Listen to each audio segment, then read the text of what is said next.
My name is Smiling Observer, and I'm going to read to you some scary stories from Reddit.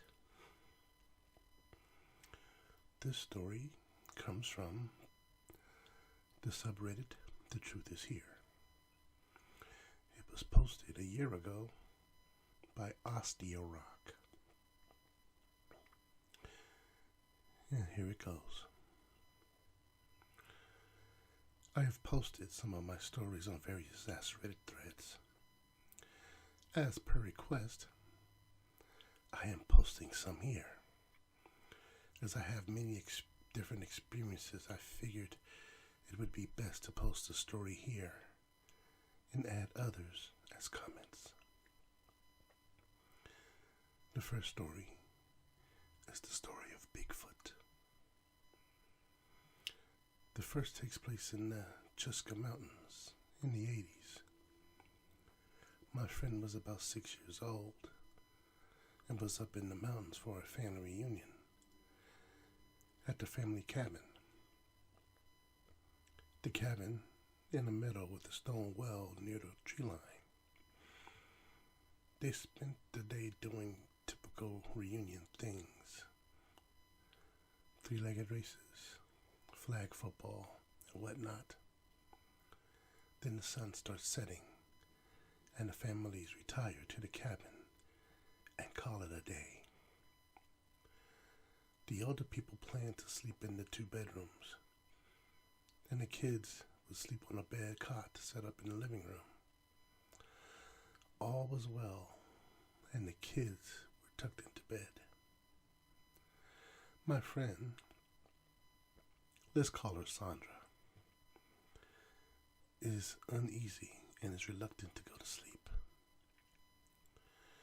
She is wide awake as everyone falls asleep. Sandra tosses and turns, unable to shake her weird feeling. Suddenly her feeling turns immediately to fear as she hears something big, something heavy, making its way across the porch. Sandra fears that it may be a bear looking for food.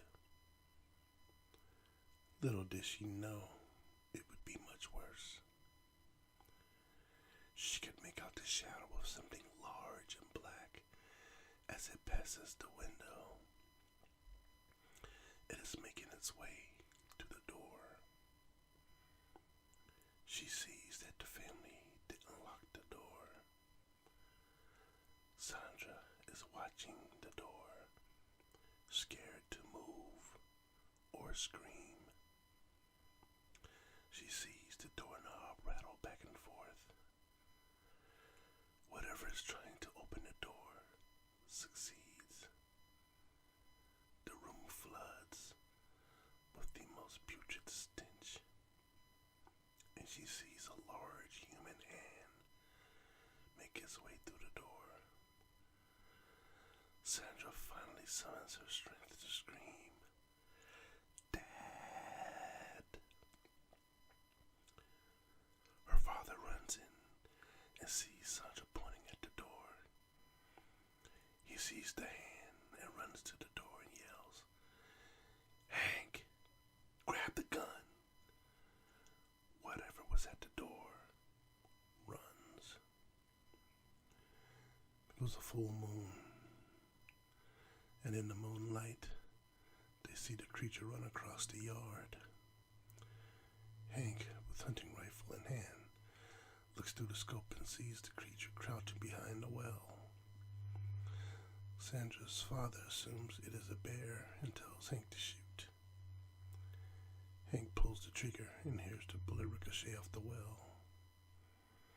All thought of this being a bear is diminished instantly when the creature stands up on 2 feet and runs towards the tree line.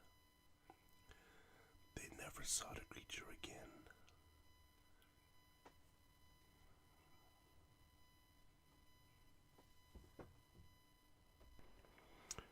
Being from the Navajo Nation, I have seen a lot of crazy things. Anyone not from here, and most likely not to believe me, I have stories about skinwalkers, Kachina dolls coming to life, Bigfoot, werewolves, and some type of winged beast. But I think the most creepy one is of my Skinwalker. It is a bit of a read, but here we go. So this story takes place in the early 2000s, when I was a teenager. My cousin had just had a baby, and her husband was called out for a job that would take a couple of weeks. My cousin asked if I would stay with her for the 2 weeks to help her with the baby and the work around the house. I was there for a few days and everything was pretty uneventful until the middle of the second week. At night, we would hear someone knocking on different sides of the trailer. Keep in mind, the nearest neighbor was about 5 miles away.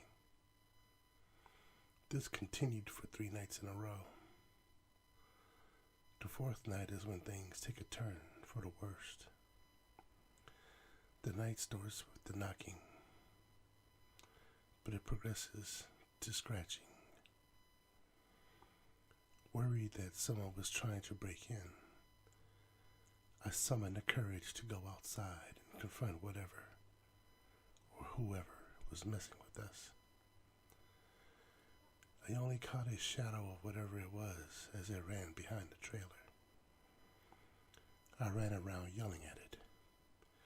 You better run, because I'm going to call the cops. Or something to that extent. It is so fast, I could not believe it. As I chase it to the front of the trailer, it runs through the clothesline.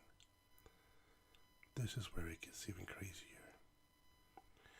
It ran towards the utility post and climbs up it, clucking something in his hands, and begins the most eerie laugh I have ever heard.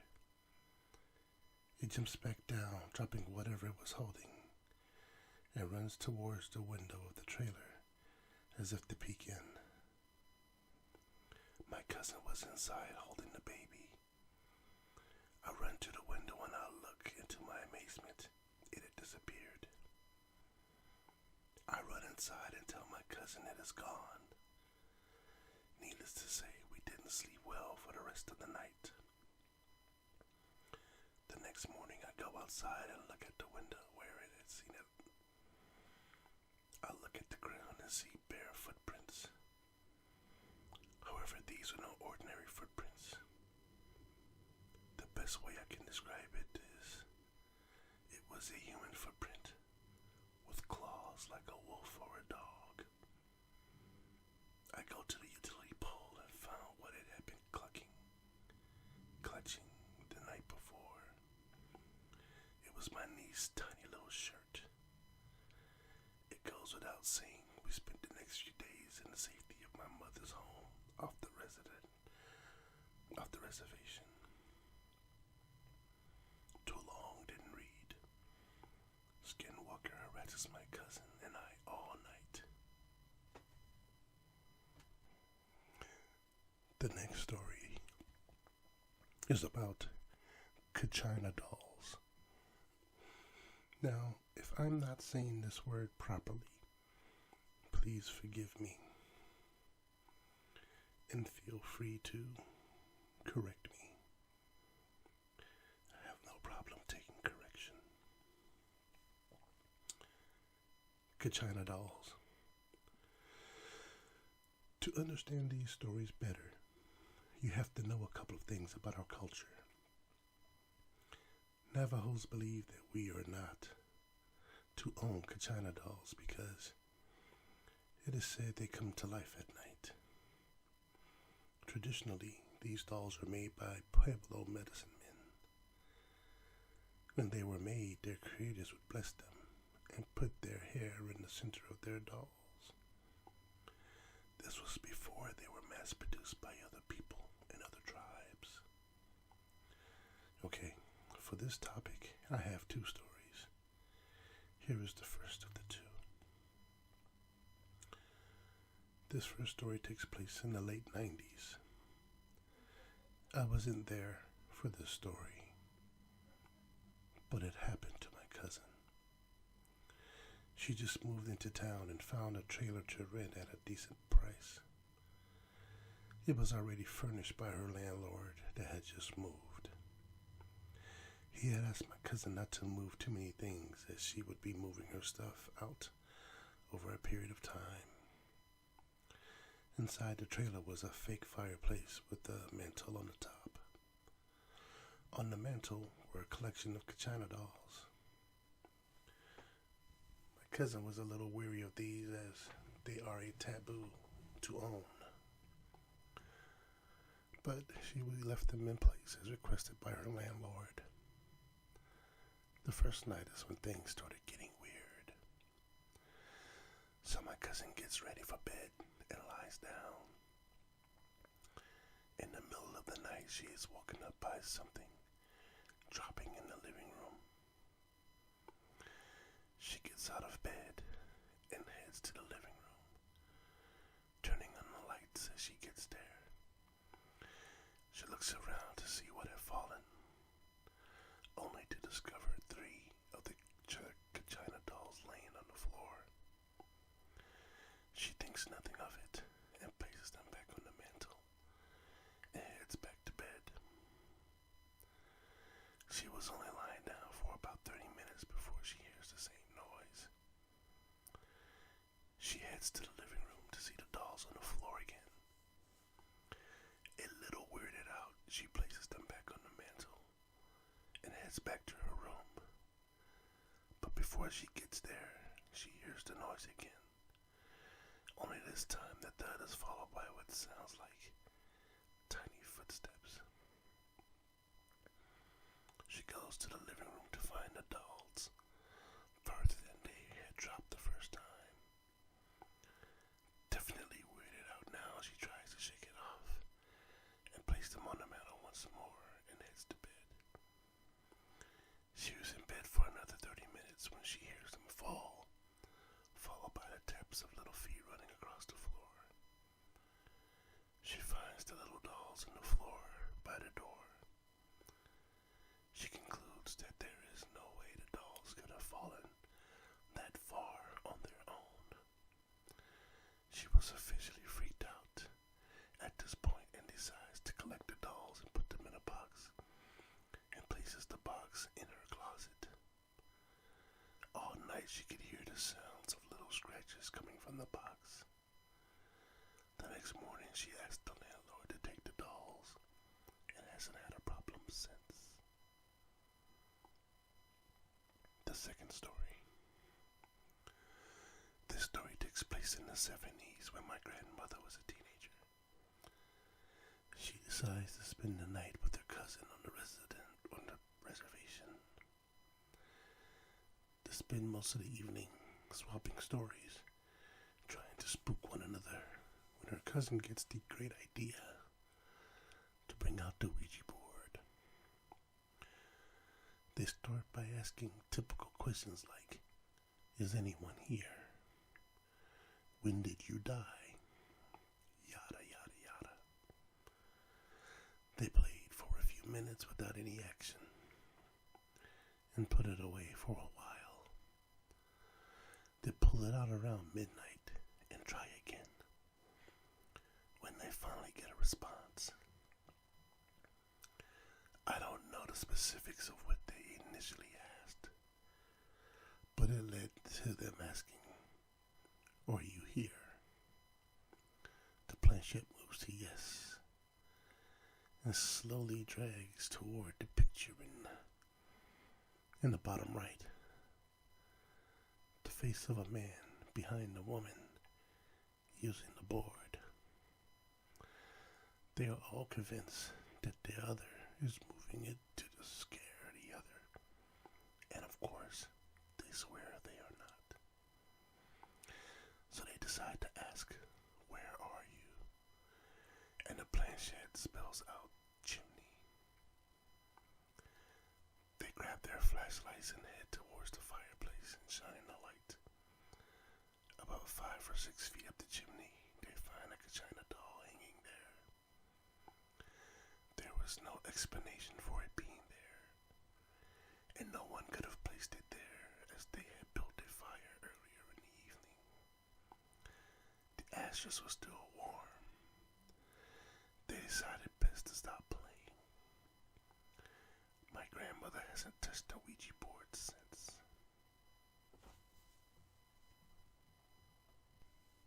And finally, one last story for you. This one is called Demon Humanoid. It was 3 a.m. and I was driving home with a friend of mine. There was very little traffic on the interstate. Up ahead on the side of the road, I see what looked like a man sitting on a guardrail.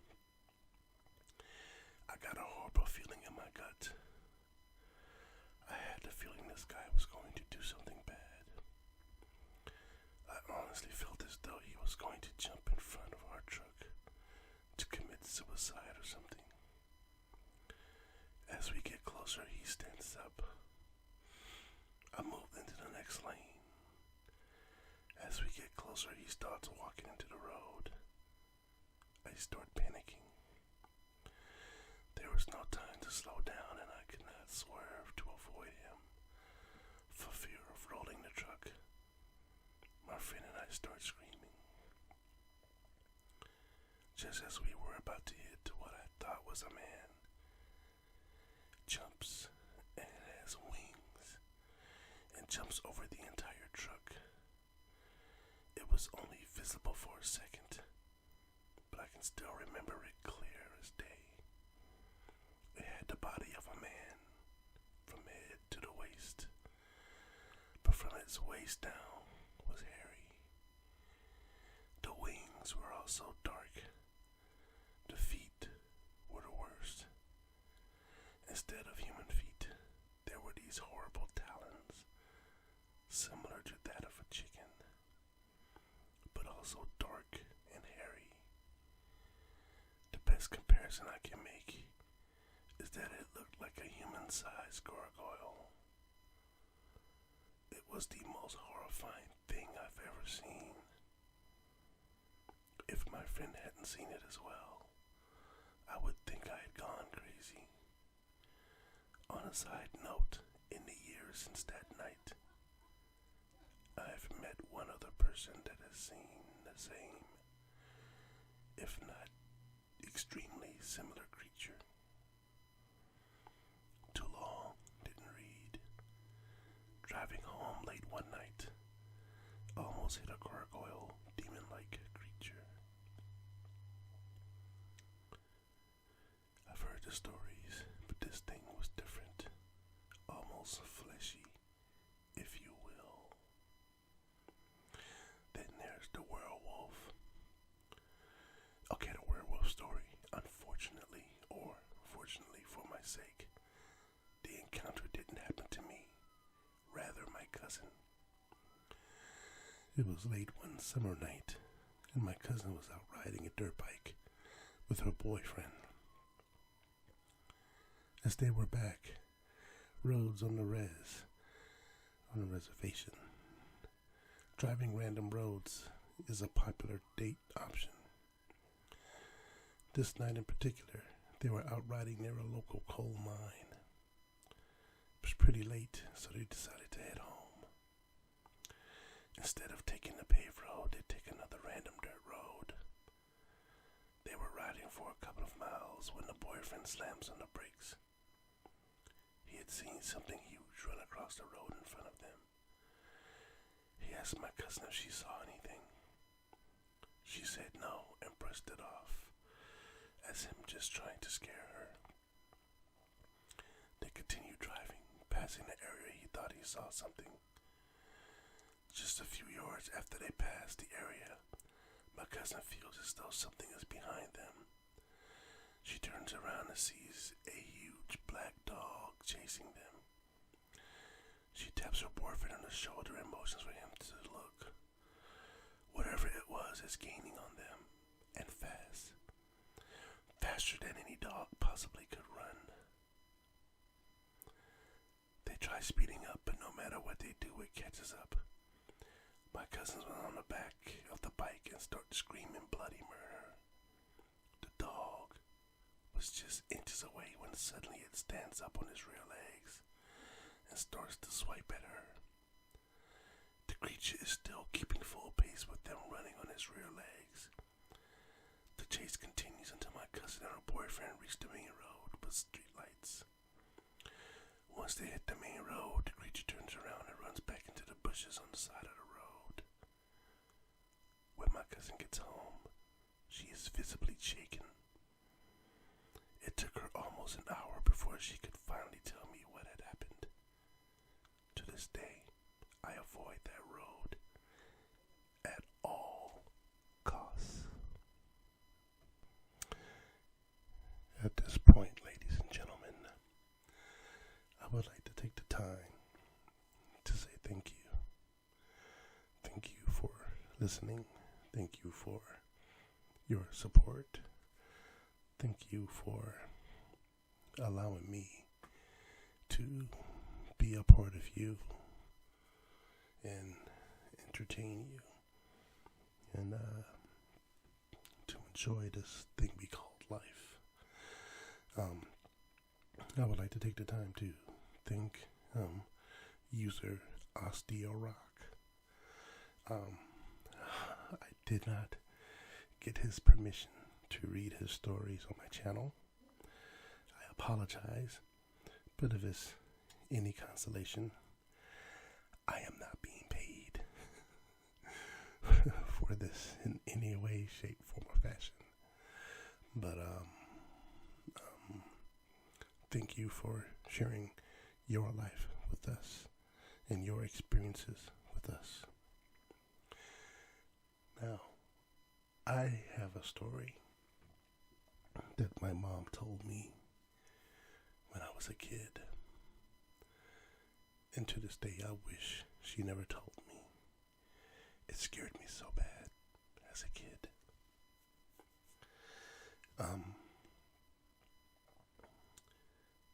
My mother passed away in 2012.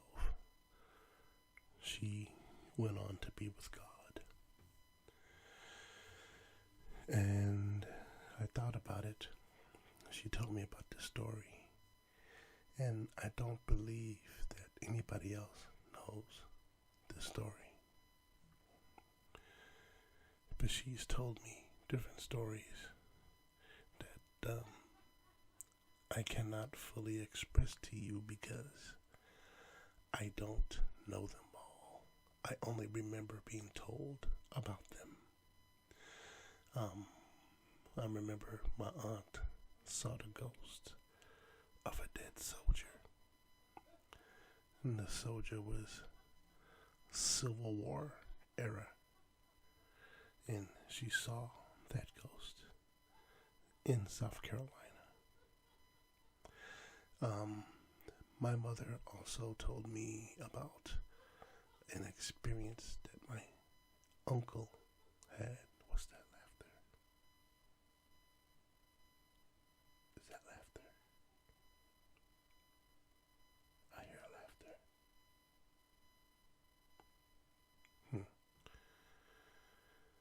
My mom told me a story about what happened to my uncle. My uncle was intoxicated. And he was on his way home. And there was a certain point in the road that when he went to cross the road, a brand new tire would roll across the road. And he would stop and he would watch this brand new tire roll across the road. And every time he tried to walk across the road, another brand new tire will roll across the road. If I understand it correct, he was intoxicated. But, oh, y'all hear that?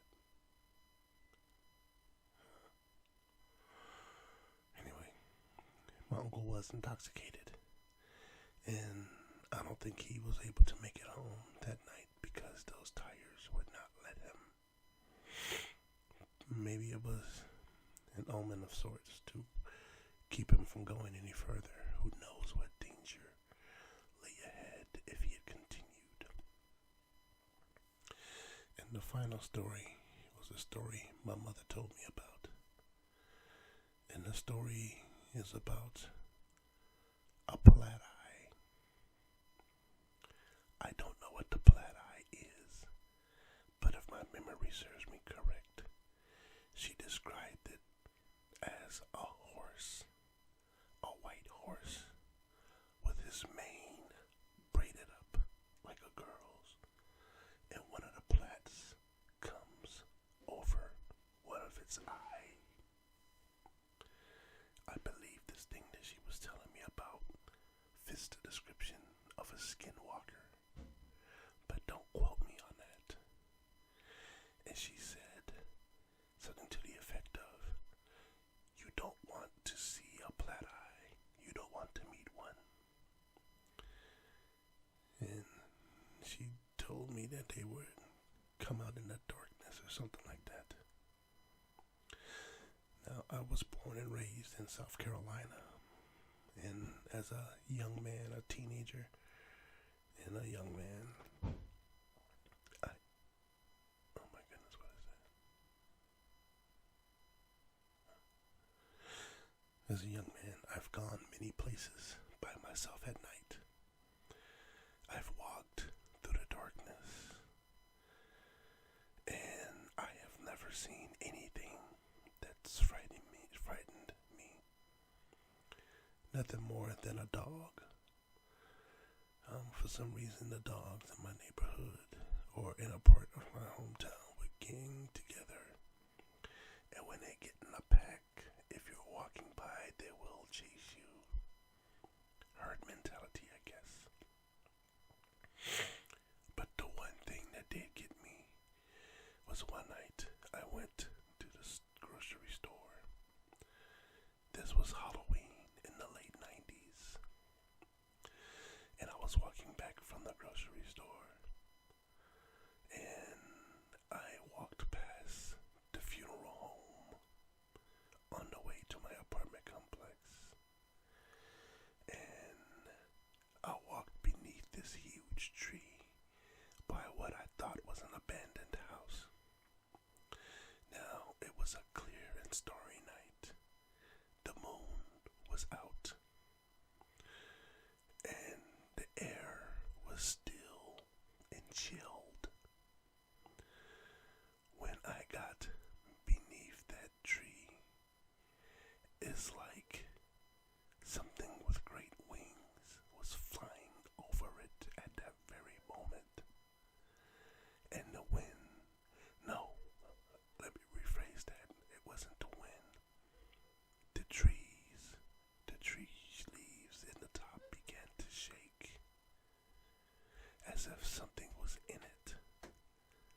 Of course, I looked up and saw nothing. Okay, I really hope that's my roommate. Of course, I looked up and I saw nothing. And when my mind calculated the chances of this happening, it finally concluded one thing, and that is I should run. And I took off running as fast as I could. And that was the second time something happened to me like that. The other occasion when I was leaving a friend's house one night and I was walking through what is known as the pecan orchard. Now the pecan orchard is flanked on both sides by pecan trees. It's just a little dirt road. It's paved over now, but it was a dirt road when I lived there. But now it's all paved over. And on a moonlit night, the pecan orchard is dark from the trees' shadows. But the night that I walked through it was not a moonlit night. In fact,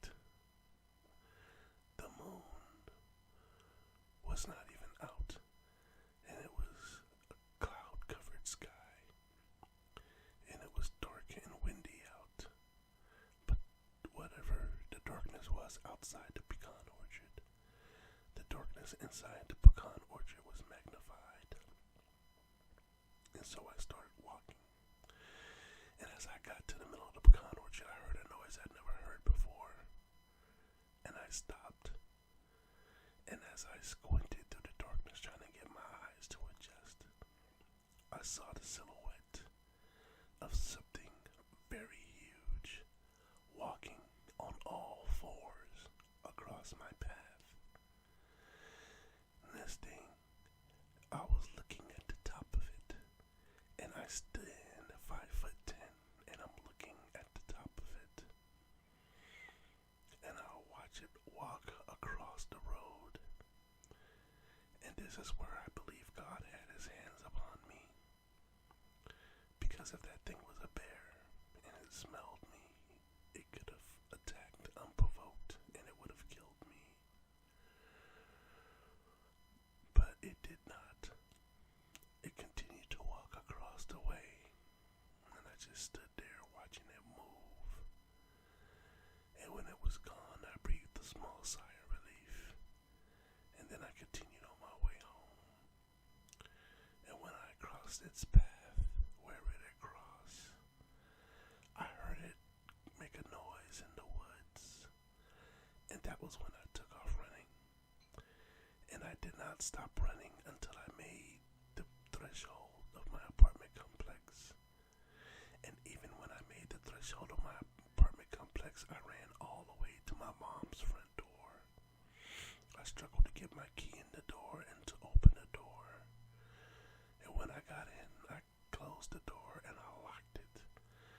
And I walked into my room and I closed my bedroom door. And I began to breathe a sigh of relief. But then I looked at my window and I realized, if that thing wanted me, there's nothing stopping it from just crashing through my window. And that is my stories. But other than that, I've never seen or anything or heard anything else about a plat eye. But I have always had an image of it in my head. And I pray that I never see anything like that, because I don't know how I would handle it. I don't know how I would take it. I just pray that God would keep his hands upon me throughout the rest of my life, and keep me safe, and keep my heart and my mind protected from these things, that I may live properly before him. Amen.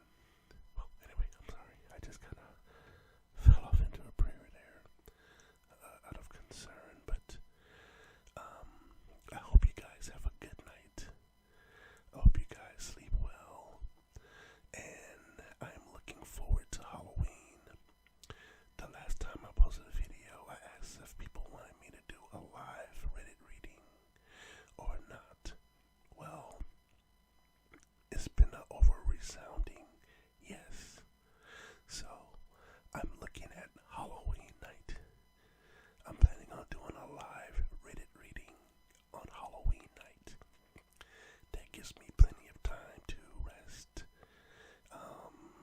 to get my mind ready for it. That gives me plenty of time to write down stories